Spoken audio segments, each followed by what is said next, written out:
एक गांव में सीमा नाम की एक औरत रहा करती थी। वो बदसूरत और गरीब थी, जिसके कारण वो गांव के बाहर ही रहा करती थी। गांव वाले उसे गांव के अंदर नहीं आने देते थे। एक दिन वो पानी लेने हैंडपंप पर आती है। गांव वाले भी हैंडपंप के पास ही खड़े होते हैं। जैसे ही सीमा हैंडपंप पर पानी भरने लगती है, और सीमा, चल भाग यहाँ से, मना किया है ना पानी भरने से। पता नहीं इस हैंड पंप पर केवल गांव वाले ही पानी भर सकते हैं। दीनू भैया, मुझे बहुत प्यास लगी है। कई दिनों से मैं पानी नहीं पी पाई हूँ, कृपया पानी भरने दो मुझे। लेकिन गांव वाले और दीनू सीमा को वहां से पानी नहीं लेने देते और भगा देते हैं। सीमा रोते हुए घर पहुंचती है। हे भगवान, कैसा शैतानों का गांव है ये। एक औरत मरती है तो मरे, इनको कोई फर्क नहीं पड़ता, पानी भी नहीं पीने देते। हे भगवान, कितना गला सूख रहा है मेरा, मुझे चक्कर आ रहे हैं। उस रात पानी न मिलने की वजह से सीमा की मौत हो जाती है। अगले कई दिनों तक सीमा को बाहर न देखकर गांव में रेनू और पूजा नाम की औरतें बात कर रही होती हैं। अरे बहनों, बहुत दिनों से उस सिमवा नहीं दिखत है, गांव छोड़ के चली गई है का? अब हम का जाने बहन, हमहू के काफी दिनों से दिखत नहीं है। एक तो हम सब की मरद न जाने उसे काहे इतना चिढ़त है। वो लोग ऐसी बातें कर ही रही होती है कि तभी दीनू और राजा नाम के गांव वाले भी वहां आ जाते हैं। दीनू भैया, हम कहते हैं कि उस सीमा नहीं दिखत है कई दिन से, जरा देखा तो सही, क्या हुआ उसको? रेनू के इस तरह कहने से दीनू और राजा सीमा के घर पहुंचते हैं। सीमा के घर से बहुत गंदी बदबू आ रही होती है। अरे दीनू भैया, देखो ना कितनी गंदी बदबू आ रही है, मैं तो अंदर नहीं जाने वाला। फिर दीनू अकेला ही घर के अंदर चला जाता है और उसे वहां पर सीमा की लाश मिलती है, जो कई दिनों से सड़ रही होती है। अरे राजा, यहाँ आवा हो, देखा सिमुआ तो गई, मर गई हो, किसी की लाश की बदबू आवत रही हो। बहुत बदबू है भाई। उसके बाद दीनू और राजा गांव के बाकी लोगों को वहां बुला लेते हैं और सीमा की लाश का अंतिम संस्कार कर देते हैं। तभी वहां पर एक पागल साधु आता है, शरीर पर मिट्टी लगी होती है।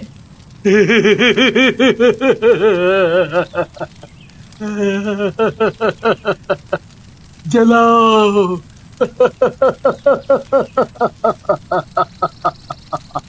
जलाओ जलाओ जलाओ, अपनी मौत को बुलाओ। तुम सब की भी लाश चलेगी ऐसे ही। अरे नाश मिटे, क्या बोलत है? मौत? किसकी किसकी मौत? तुम भी ना राजा भैया, ये पगले की बात मानत हो। डरो नहीं, ये पागल है और ऐसे ही बोलता रहता है। हाँ। चला। उसके बाद सभी लोग वहां से चले जाते हैं और दीनू कुछ दिन के लिए गांव से बाहर जाता है। उसी रात गांव वालों को हैंडपंप के जोर जोर से चलने की आवाजें आती हैं। हैंडपंप अपने आप ही चलने लगता है। गांव वाले डर के मारे घर से नहीं निकलते। अगली सुबह रेनू और पूजा मिलती हैं। अरे पूजा बहन, रात में आवाज सुनी रही, ये हैंडपंप हुआ अपने आप चलत रहा, हम और हमरा मरद दोनों डर गए रहे। हाँ रेनू बहन, सही कहा तो, हम वो बहुत डर गई रहे, और जो हमरा मरद है वो तो छिपकली देख के भी घबरा जाता है, इसीलिए हम तक घर से बाहर ना निकलनी। उसके बाद वो दोनों वहां से चली जाती हैं। उसी रात हैंडपंप के फिर से चलने की आवाजें आने लगती हैं और जोर जोर से पानी निकलने लगता है, लेकिन गांव वाले डर के मारे बाहर नहीं निकलते। अगले दिन दीनू वापस गांव आता है। अरे क्या हुआ गांव वालों, काहे चुप बैठे हो? हम 2-4 दिन से गांव में नहीं रहे तो नाराज हो गए। इतना नाराज तो हमारी साली भी हमसे नहीं हुआ था।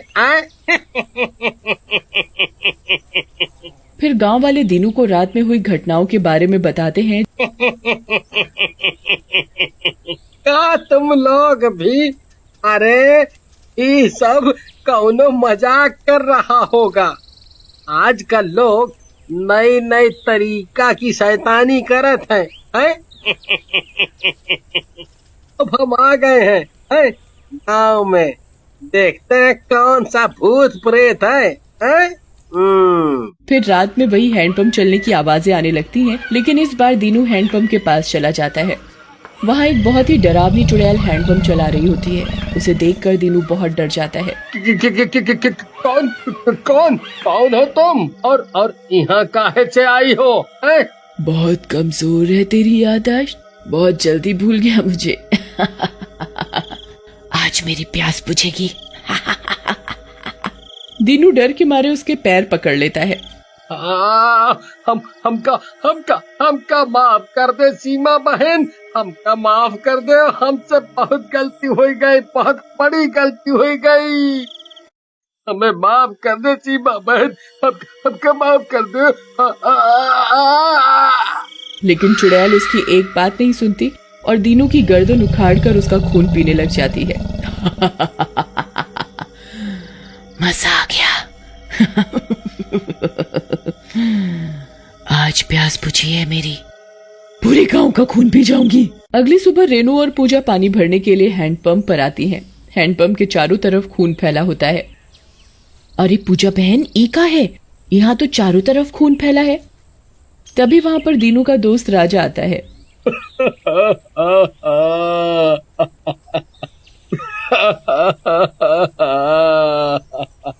हमका लागत है कि दीनू का खून है।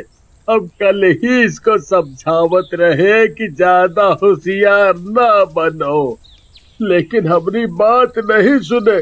देखो न भौजी, निपट गया दीनू, निपट गया।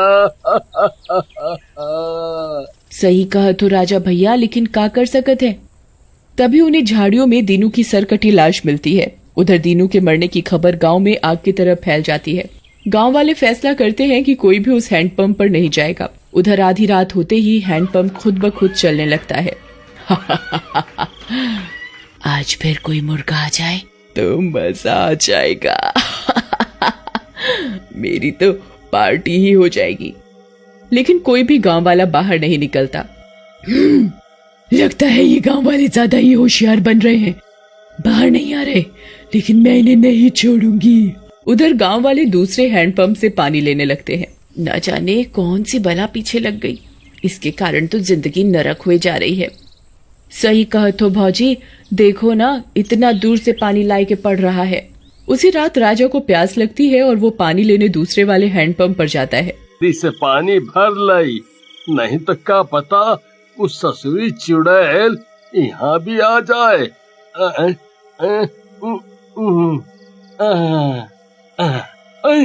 राजा पानी भरी रहा होता है कि तभी चुड़ैल वहां आ जाती है। क्या राजा भैया, क्या सोचे थे कि बच जाओगे? तुम चाहे जितने हैंडपंप गड़वा लो, जब तक मैं अपनी प्यास ना बुझा लूं, मैं किसी को जिंदा नहीं छोड़ने वाली। ऐसा कहकर चुड़ैल राजा की गर्दन उखाड़कर उसका खून पीने लग जाती है। अगली सुबह गांव वालों को राजा की मौत का पता चलता है। गांव वाले डर जाते हैं और एक जगह इकट्ठा होकर उससे निपटने की योजना बनाते हैं। देखो भाई, हमका तो लागत है ई कौनो चुड़ैल या शैतान का काम है, जो रोज रात को यहाँ आवत है। सही कहा तो सरपंच जी, ये कौनो बाहरी शक्ति है जो कहीं से आ गई है और गांव वालों के पीछे पड़ गई है। तभी वहाँ वही पागल साधु आ जाता है। क्या बोला तुमने, बाहरी शक्ति? मूर्खो, ये तुम्हारे पुराने कर्म हैं जो तुम्हारे आगे आ रहे हैं। एक औरत को प्यासा मारा था ना तुम सबने,